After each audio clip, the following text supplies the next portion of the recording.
Alright guys, welcome back to Formula 1 news. Death, taxes and questionable Ferrari strategy. 2026 is here. Mercedes take the 1-2 victory, but it was far from as easy as many thought it might be coming into Sunday. Ferrari pushed Mercedes hard and arguably should have been far closer, if not winning this race, if not for a questionable strategy decision earlier on in the Grand Prix. Mercedes might have had too much anyway, but all things considered, a better start to the season for the fans than some were expecting. Question marks, however, still. Very much enjoyed your thoughts on the comments. Hit the like button if you enjoy. Subscribe if you are new as always. Unfortunately, we do have to start with Oscar Piastri. The Aussie curse at Australian Grand Prix continues with Piastri, and you can see with the fans shocked in the background, out of the race before it had even begun. This was the formation lap before, like, not the formation lap, the reconnaissance lap, right? Not even the formation lap. The reconnaissance lap to the grid way before the Grand Prix even starts, and Piastri drops it into the wall at turn 4. Now, it's devastating. I mean, it's just unbelievable. You honestly couldn't write this stuff, could you really? McLaren were not in the same league as the top teams today, and we'll discuss how that all played out in a second, but it felt like they found something, at least towards the end of the race. But Piastri, home hero, came so close to the World Championship last year, and here he is walking away from his car after putting it into the wall on the reconnaissance lap. There was no saving that by the time the Grand Prix was getting underway. Now, what happened here on the exit of turn 4? Look, first of all, he gets on the curb here. Now, the thing is, on these reconnaissance laps, it actually can be quite useful. The drivers aren't just going to drive around, like, with no pace, because they want to test a little bit, see how the car's feeling. But obviously you don't want to take any risk, especially because these cars are a little questionable when it comes to this energy deployment. We've seen it with Sainz last year when he was in the new Mercedes power unit, or not the new one, but he joined Williams and he crashed in Australia because he wasn't familiar with how that power unit was going to deliver the energy. There's still a bit of that going on here, and look, if Piastri doesn't get the floor of his car up on this curb, this is probably fine, but unfortunately he does, and he gets more power than he expects, and he's into the wall, and his race is run before it's even started. He says, cold tyres, I clipped the exit curb, which obviously you should never be even going out there to take that type of risk on a formation lap, so on a reconnaissance lap. Fundamentally, it's Piastri's fault at the end of the day. It's an absolute disaster. He did get more, people are blaming the engine, the battery, more power deployment, and I get that. Probably that was part to play, but, there's only one driving the car. So an absolute shambles for Oscar, unfortunately. I don't think he was scoring big points today, but, for his home race to end so badly for 2 years in a row, it's a rough start to the season for him. Worthy of note as well, we had a ton of changes before the race even started. We've got new power units, we've got new energy stores. There are going to be so many penalties this year for engine-related stuff. Even Antonelli put in his second ancillary component for the power unit. You're allowed 6 a season of these, and he's already on 2, and the lights even hadn't got out for the first Grand Prix yet. Hulkenberg's car stopped before even making it to the grid. Audi are at least a reasonably competitive force. It is worth keeping in mind, while today a lot of cars finished more than I expected, the gaps are huge, and certainly the gaps between the top 4 and the rest is enormous. If you are not in one of the top 4 cars, expect to get lapped every race. That is where we are at right now, but unfortunately, expecting a 22-car grid, we didn't get a 22-car grid, and it wasn't because the Aston Martins didn't start. They did. It was because Piastri crashed and Hulkenberg's car conked out before the lights went out. But here we go, right? This was all the talk. What was going to happen at the start of this race? Were the Mercedes going to get away? Well, and as the Mercedes boys rolled up to the line, they encountered some sort of a battery issue. Now, it's not 100% clear how this precisely happened, because I know that George said that his battery was at 0, but I can't imagine it possibly could have been at 0. Given he just done a whole formation lap, and it's not like he was horrifically slow, but he certainly wasn't a Ferrari. So Hamilton's starting from down in P7, but it doesn't seem to matter, right, with that Ferrari, because of the launch that he gets off the line. So a mega start from both Ferraris, and you can see already here exactly what we saw back in Bahrain at some of the, the preseason testing. Leclerc is up alongside Russell pretty much immediately. Antonelli was the one with the really terrible start. I think his battery actually might have just been dead, so he dropped back big time. all of a sudden you've got the Ferraris looking like they're second, third, but Hamilton gets squeezed a little bit, ends up going wide, loses a couple of positions, but he does gain them back. This is Hamilton then down into near enough fifth or sixth at this point, but he does gain it back. It was actually Lindblad who had a phenomenal start, and what a great day for him, by the way. We'll certainly get into that. But Leclerc leads the race through the first couple of corners after, and like, this is what we talked about, right? And George talked about it in when they do the lap around and they talk to the media and stuff way before the race. He was like, yeah, Ferrari are the threats because they have these rocket ship starts. And it turned out that the fears were justified. Now, the other teams will, I'm sure, get better as time goes on. But right now, if Ferrari are qualifying reasonably well, they are a threat to lead the Grand Prix, and track position is still critical to a certain extent, as we'll get into. Now, this is one of the biggest incidents we could have had towards the back of the grid. As you see here with the onboard on the Cadillac, there is a slow-moving Liam Lawson who gets a really bad start. He doesn't stall, but it's a very slow-moving Liam Lawson, and Colapinto comes up to the back of Lawson and has an unbelievable save. This genuinely might be one of the craziest moments of the year, although I imagine there's more of this to come, to be honest, this season. But Colapinto gets out of the way of Lawson. I mean, look how he manages to save this car. He's power sliding, clips the wall on the right-hand side, manages to save it.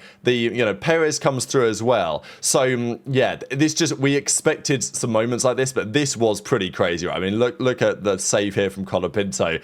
That was wild. Could have been a serious incident. There will be talk about safety, but I'm assuming it's only going to get better over time, and it means that there's some intrigue at the start, right? Like, obviously it's a little scary for the drivers, but also there is positions to be made at the start of a Grand Prix. And then Hamilton, I think really where he made his race in many respects was, despite being down in near enough fifth, he made some great passes towards the end of the first lap. Got past Hadjar, got past Lindblad. You can't even see Russell and Leclerc in this shot, but Hamilton put himself right back in contention here at the front of the field. This is Hamilton, as you can see the guys squabbling behind. Leclerc leads from Russell, but Hamilton at this point was way behind because he'd lost time on that first lap, but Russell and Leclerc were set to do battle.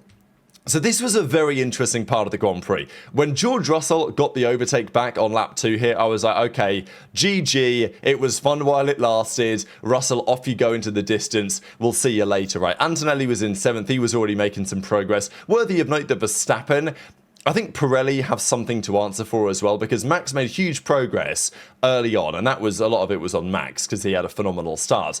But arguably, he shouldn't be doing it on the hard tyre. And at the end of the race, with 16 laps to go, Max put the hard tyre on because it was better tyre than a medium, even with not many laps to go. So that is a question mark. Again, so many talking points today. When Russell got past, I think many were expecting, including myself, that Mercedes today would be untouchable. And they were untouchable within reason. But after yesterday, qualifying 8/10 ahead, and I thought in the race, their advantage was likely to be even greater than in qualifying. I thought there was no way that Ferrari could do anything about it today. And around an energy-starved track like this, right now, Mercedes are going to always be the heavy favourites. But I think Ferrari can take a lot of confidence from today, because when we go to circuits that are less energy-starved, in theory, they should be we know Mercedes are the best power unit, right? And we know that Mercedes are exploiting it better right now than any of their customer teams. But Ferrari were in the mix today, and the fact that Leclerc was able to retake the lead, and we had multiple passes for the lead over the first few laps here, was, first of all, great to watch. Not what I was expecting after all the talk about, all the doom and gloom from yesterday, and justifiably. I'm not defending these regs precisely, and we can't judge a regulation set of one race. If we judge ground effect on Bahrain 2022, would have expected a better few years than we had. One thing I find very interesting about the energy deployment in a race setting is, as the race went on, you quite clearly see the cars learn, and the drivers learn as well, but I think a lot of it is the cars learning how to deploy, where to deploy, what is the optimal deployment strategy for the fastest possible running. And that means that towards the end of a race, the cars know what they're doing. They're all kind of relatively separate. They're all, roughly as speaking, doing the same thing. But when you've got a close battle between cars, like we had at the start of this race, it gives more leeway to the driver to decide how they are going to deploy their energy, because I'm pretty sure Leclerc's deployment strategy to get the lead back off Russell as he did would have been considered suboptimal in the qualifying setting. In terms of peak lap time, I think Leclerc probably used too much power getting the position back. But this is racing, and if you use more power than you should, or whatever, more than George did to get a position, then you put George in the dirty air through the final sector. And dirty air wasn't a massive problem today, but it does mean, and it will get worse over time. But even if it does, that maybe has the same point, because traditionally in F1 you don't have anywhere near these kind of power differentials, but you now have the possibility to if you use more battery than the other guy. And of course that's going to hurt you, but if you put the guy in your dirty air and you take track position, while it's going to be slower in terms of raw lap time, it actually might be a better way to win the race. And this is why you see Hamilton massively close up, because Leclerc and Russell, like Leclerc was probably not optimally deploying battery in terms of lap time, but he was in a racing context, and I think that's quite interesting, right? And we'll see how that plays out for the rest of the season. As I say, even if dirty air gets worse, as I'm sure it will, this phenomenon could still be a factor that can create some interesting racing. So I want to try and stay somewhat optimistic. And again, as the race went on, it got more boring, things stretched out. Largely it was due to the virtual safety car we are going to discuss. Russell was crying about Leclerc on the radio, right? So, we're back, baby. F1 is officially back. Then Russell gets the position back on lap 8. It was, really interesting for these first few laps how it was going. And Verstappen at this point was already up to near enough P10. Leclerc then gets the lead back again, so we had a ton of position swaps. Antonelli, by the way, was already right in the mix. He'd got the positions back. He was closing in on the leaders dramatically. And I think that Antonelli really impressed me this weekend. Yes, he crashed in FP2. But for them to turn around, or FP3, so before qualifying, for them to turn it around, put that car together, he had no setup on that car yesterday, qualify 3/10 off George, and today be right in the mix for the Grand Prix victory, despite being back in P7 at some point. I think George is going to have his work cut out this season by Antonelli. If Antonelli can be consistent enough to challenge George over the seat, he's definitely fast enough. Like, Antonelli will have weekends where he has George on the ropes, like in Brazil last year, and Russell will have no answer, and I'm sure that's going to happen. The question is whether Antonelli can be consistent enough, because, look, based on today, Mercedes are clear favourites, Russell's a clear favourite for the championship. Ferrari, on today's evidence, will win some races here or there this season, but it's Russell and Antonelli for the title. That's the takeaway from today, bottom line, but it's obviously not that simple. Upgrades will happen. This could be chaos to come. But I think Antonelli at least has what it takes to give it a go, hopefully anyway, and push Russell. I don't think we want a situation where there's a very clear 1-2 at Mercedes, and, well, we'll talk about it more as the video goes on, and Antonelli came pretty close to this Grand Prix win. Unfortunately for Isaac Hadjar, his engine blew up. It was inevitable.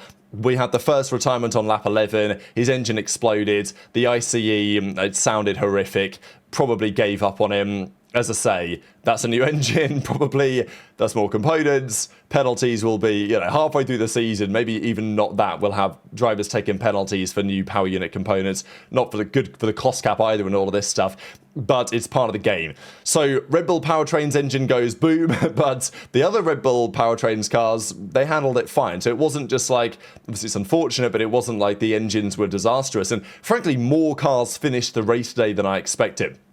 This, however, was one of the key moments. So, the Mercedes decided to double stack. Russell comes in, Antonelli comes in, they double stack under the VSC. Now, lap 13 was quite early to pit. That left them a lot to do on the hard tyre to the end of the race.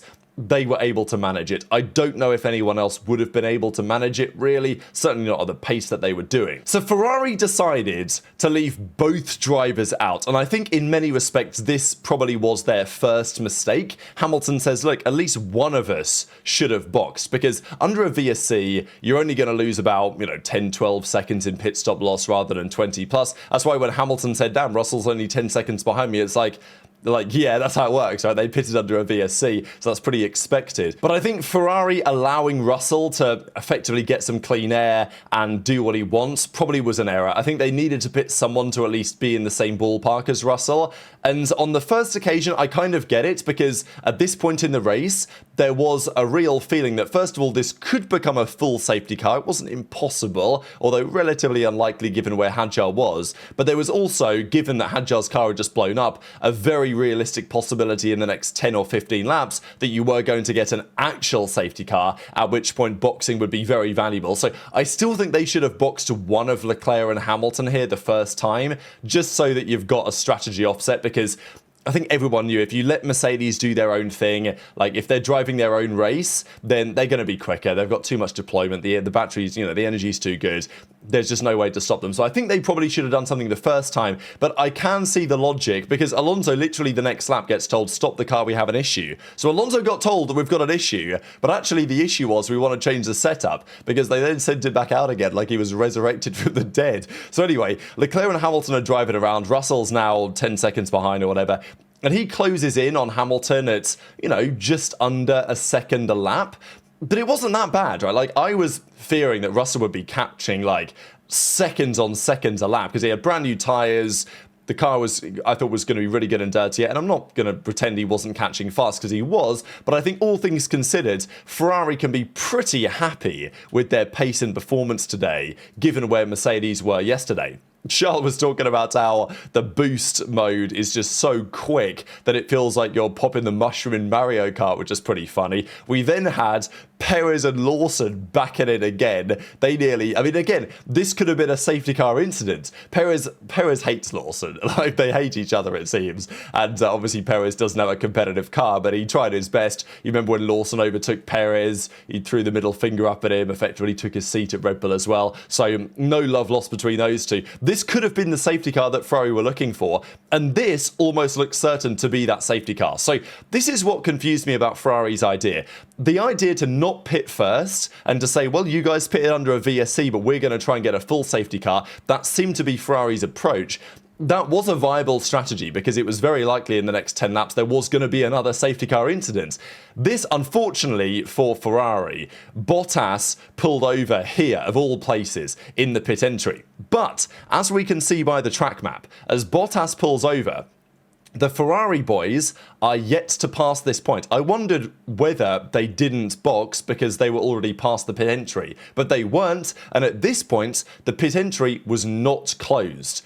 They did eventually make that decision when the marshals came out here to pull Bottas's car away, but both Ferraris at this point were in prime position. There was obviously going to be a VSC for this. The VSC basically came out right about now, and Ferrari had the option to box one, at the very least, of their drivers had to box here, right? Like, I think Mercedes win the race anyway, but there is no excuse not to box in this scenario. You've got to be prepared for this exact type of thing. Surely that's Ferrari's whole point, was waiting for another moment to take the plunge and actually have because Mercedes were compromised on their strategy, because ideally they weren't pitting on lap 13 for a one-stop, right? That was a suboptimal way. If you pit lap 18 for a one-stop, that's better. You might have better tyres at the end of the race. As it turned out, even when Ferrari had 15 lap faster tyres, or 15 lap newer tyres, they weren't really any faster. That was effectively the difference today, was Mercedes were roughly 15 laps worth of new tyres faster than Ferrari were, because they were pretty much the same speed in their subsequent stints, because Ferrari eventually had to make a call. But like, this is when Bottas pulled over. This is where Leclerc was. There was plenty of time here for Ferrari to make such a decision. All the guys behind effectively made the decision. Max got brake checked by Lindblad, which is pretty funny, because given that it was his own kind of part of the team anyway. But so Lindblad nearly caused a big pile up here in the pit lane. Max wasn't very happy about it. He had a few words to say, but in the end, it was a pretty good day for the sister Red Bull team. So Hamilton is like, look, how can you not call the pit? So Hamilton was understandably frustrated here, because the VSC comes out, it was super obvious it was going to happen, and by the time the next lap came around, where there was still a possibility to box if they wanted, the pit lane was closed because they were bringing Bottas back to safety, right? So it was really a mistake from Ferrari, and if they'd have made the decision with one of their drivers, I don't know if they didn't want to like advantage one of their drivers over the other or something like this, but it was strange. I think the first time they could have gone for the box, but I understand not. The second time, there's really no excuses not to box probably both of their drivers, certainly one of them. Anyway, that was a classic Ferrari moment. We are back. F1 is back. And I'm not saying it's going to cost them the championship because Mercedes are the favourites, but come on, right? Like, this is what Ferrari will try to avoid. And Hamilton was very adamant on the radio. And you can see Hamilton really has the fire this season because I think he's really confident in himself and in the car. And we saw that today. Obviously, qualifying behind Leclerc was probably the only reason Hamilton didn't beat him today because he had straight up more pace, it felt like, this Grand Prix. And even until Q3, when there were deployment issues or warm-up issues or whatever, Hamilton was right there with Leclerc all weekend. So I think Hamilton's in for a good season. I mean, he led just as many laps today as he did the whole of last year, right? So, you know, people want to put last year out of the memory quickly, and Hamilton, I'm sure, will be doing exactly that, certainly on his performance today. This is pretty funny. Aston Martin, they come into the pits. Who knows what's going on? We've got mechanics that are taking tyres off, putting new tyres on. You know, what are they doing, right? Because they weren't really sure. Are we doing practice pit stops? Are we doing testing? Are we bringing Alonso in to change his setup or whatever and then send him out again, which is what they did? You know, look at this. Lap 27, Alonso came back out somehow. Somehow he returned, and he did, and he came back into the race. And fair play to Aston Martin, at least getting some good testing mileage in today, given that we thought they were going to be retiring from the race very early indeed. Hamilton led for a couple of laps. He was praying for a safety car. It didn't come. Ferrari missed their boat on that one. And eventually, you know, Russell gets past, Hamilton boxes, and they're in for the long haul. There was a feeling, okay, maybe George can't make it to the end, maybe Kimi can't make it to the end. Kimi was like, yeah, I think it's brave to go to the end, but actually, he had more pace than George at the end of this race. Maybe George was managing, he knew he'd won the race, okay, fair enough. But look at this, lap 29, Antonelli was 7.5 seconds adrift.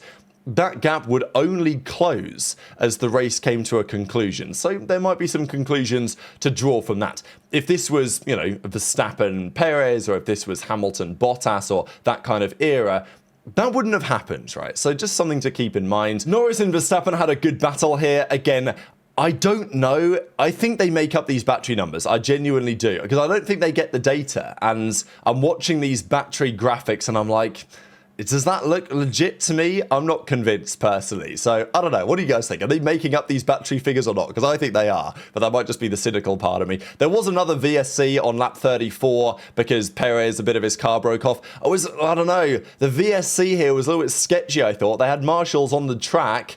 And it's not a blind corner, but it's a little bit sketchy here. So I thought this could maybe have even been a full safety car, at which point that would have really changed the dynamic. But it wasn't. We got away with it. It is what it is.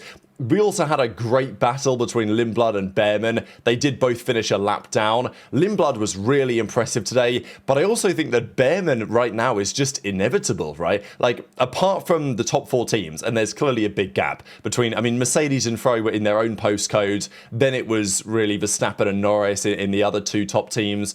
Then it was a big gap back. But apart from, like, Behrman is there. Like, he's right there. He scored great points today. Lindblad on debut was honestly pulling off a masterclass. Like, really impressed by both of these lads. They put in some great racing. Sainz had some issues. They had to change his front wing. And just a quick aside, really, Kravitz said that it takes like 15-20 seconds now to change a front wing because of all of the hydraulic components and everything because of the active aero. So that's one thing to keep in mind. You can't just break your front wing and change it in 5 seconds like you used to be able to. So this is Norris versus Max. They had a good battle for a time. It felt like maybe they figured something out with their energy mapping or deployment at the end of this race. As I say, as the race goes on, the cars just learn how to deploy energy, so it becomes more processional as the race goes on.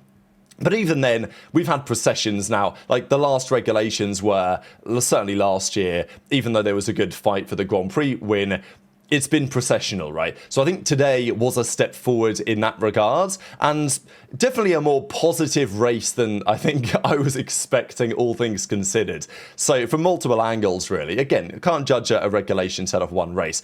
The other talking point at the end of the Grand Prix was that Antonelli closed in on Russell, and Hamilton was chasing down Leclerc hard. Now, Hamilton did have an offset. He went 3-4 laps later than Leclerc did, so he was always going to get closer.